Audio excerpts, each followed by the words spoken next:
I am the original.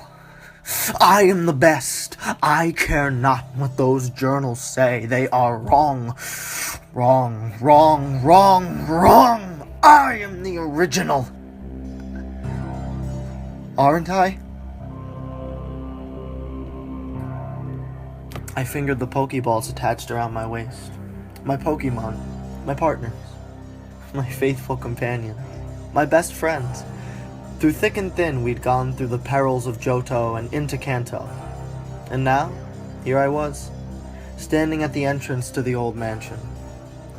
I had been mesmerized by the beauty of a Ninetales and had battled against on my way here. I wanted one. I had to have one. The kind trainer told me that Vulpix could be found in the old Cinnabar mansion, which was just about destroyed. Dangerous. But I was getting that Vulpix whether this stupid mansion wanted me to or not. I double-checked my party, making sure that everyone was set and ready to go.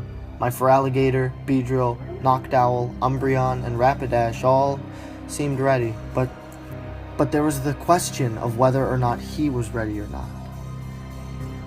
I bit my lip, having been told by a friend of the journals that were scattered around the mansion. But even I couldn't ignore everything. I decided to just keep him in his Pokeball for this trip, even if his psychic powers were good against the poison Pokemon that practically ruled the place. I took the ball and shoved it down deep in my backpack. I made sure I had plenty of potions, antidotes, and burn heals. After finding satisfaction in my stores, I slung the bag across my back and called out my Rapidash. I kindly asked her if she would light up the dark mansion for me, and the Pokemon whined and flared brighter. I smiled and thanked her, guessing that this was a yes.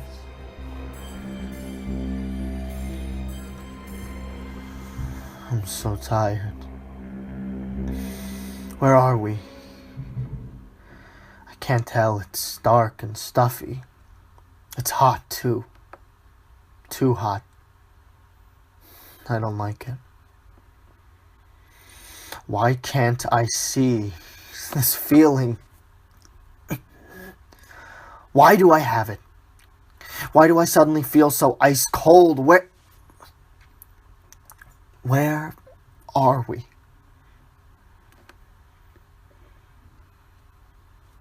I felt the Pokeball rattle in my backpack. Considering my bag was so loaded with stuff, I was surprised I could feel it. My boy must be distressed. I frowned. I knew he didn't like being in dark places, and yet I still did this to him. He'll be upset, but not as much as he would if he was out. The lesser of two evils, I suppose. And I simply couldn't leave him in the storage system. He'd live. I slid my Pokédex out of my pocket, looking at the picture of the Vulpix on screen, studying it. I scanned over its info. I'd be ready to face this thing once I found it. I even had the brand new Ultra Balls in my pocket, ready to toss at the fox. My gaze snapped up from the screen, my eyes wide. My prize had come to me, it seemed. Who was I to complain about that? The Vulpix spotted me, with pinprick eyes. It took off down the decrepit hall. Grinning, I readied for Alligator's Pokeball and took after it, my feet pounding on the moldy carpet.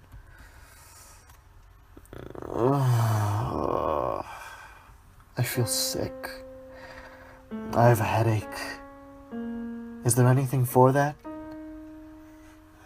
Maybe something for humans. Maybe it'd work for me too.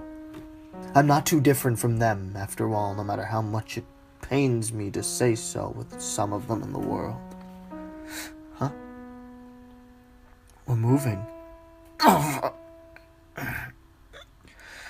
sick feeling got stronger.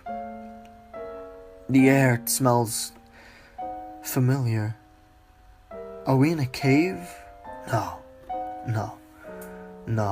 it's not a cave. It feels too strange to be a cave. Let's see. There's mold in the air. The air smells stale. We're enclosed somewhere. It's too dry to be a cave. The air isn't dusty. There's ash. Something's burning or has recently burned. That explains the heat, I guess. But there's something behind all that. It's so familiar. It practically drills itself into my mind and into my fear, it seems. Where are we?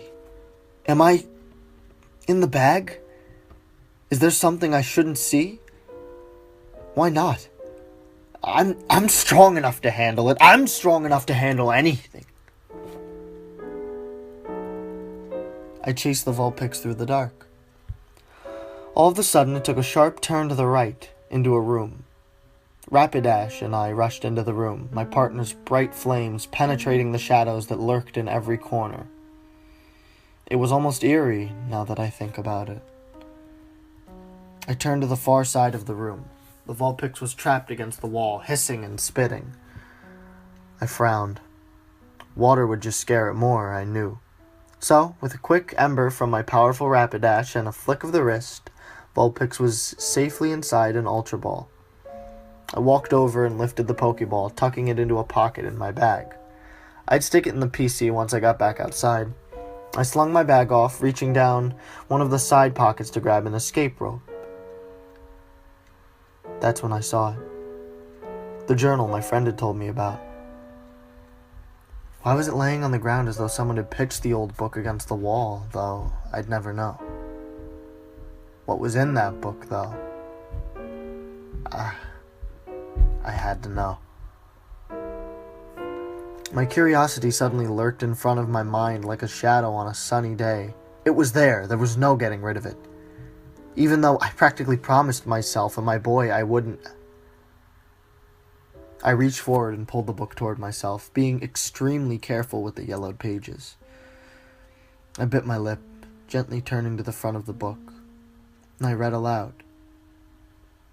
July 5th. Guyana, South America. We have discovered a new species of Pokemon. It seems that all members of this species are now gone, sadly. This makes studying the new Pokemon very hard. Luckily, we've recovered samples of the Pokemon's DNA. They appear to be very recent. Have these Pokemon only very recently gone extinct, or are they actually still alive? Why does this sound so familiar? It's so painfully familiar. I can feel it in the back of my mind. Why can't I remember? I turned the page, surprised to find a few pages torn out. I turned to where the book was laying, finding scattered piles of tiny bits of torn paper. I frowned. There was no salvaging that. I sighed and continued to read. July 10th, Guyana, South America. Due to its supposed kitten-like appearance, we have decided to christen the new Pokemon Mew. I smiled. Mew was a very cute name. Mew. Mew. Mew. Mew. The name is so easy to say, it rolls off my tongue as easily as my own name. I can feel it burning in my mind. I know that name. Why? Why do I know that name? I turned the next few pages, finding them torn out or simply destroyed to the point that only a few lines of text were readable.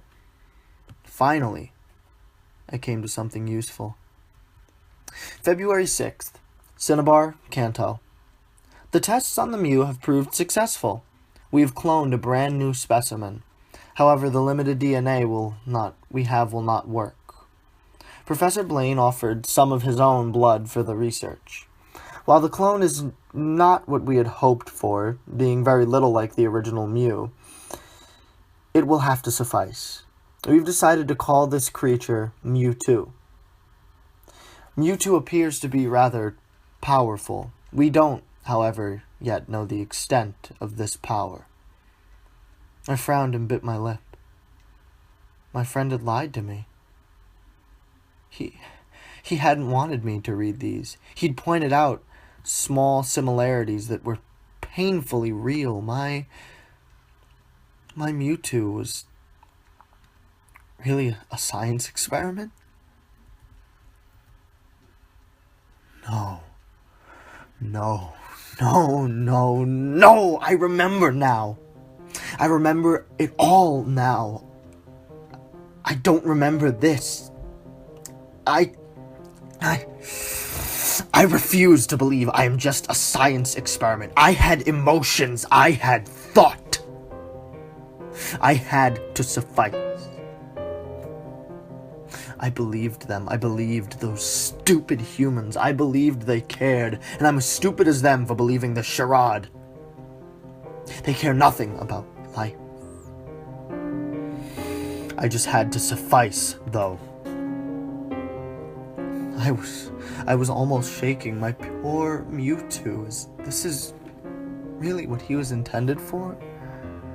My bottom lip quivered, and I choked back tears. My Mewtwo, what would have happened had he not escaped? What fate would he have come to if he was not with me now? I read on. I had to know what the end would have been if he didn't. September 1st, Cinnabar, Kanto. Mewtwo is far too powerful. All attempts to weaken its vicious tendencies have failed. I flipped through the remaining pages, finding only blank paper. I threw the book against the wall and slung my backpack over my shoulder. I jumped on Rapidash's back, trusting her to take me to the entrance. I just had to get out. I remember now. Oh, so vividly. But no matter how many times I run it through my head, it just seems like a story. I am Mewtwo. I am myself. I am no one's clone. I realize I'm pushing into my dear trainer's thoughts, but I don't care. It's better if someone knows what I'm thinking. I have to get it out. I am the original. I am the best. I care not what the journals say. They are wrong. Wrong, wrong, wrong, wrong, wrong. I am the original. Aren't I? No matter how many times I say it, I can't convince myself it's true.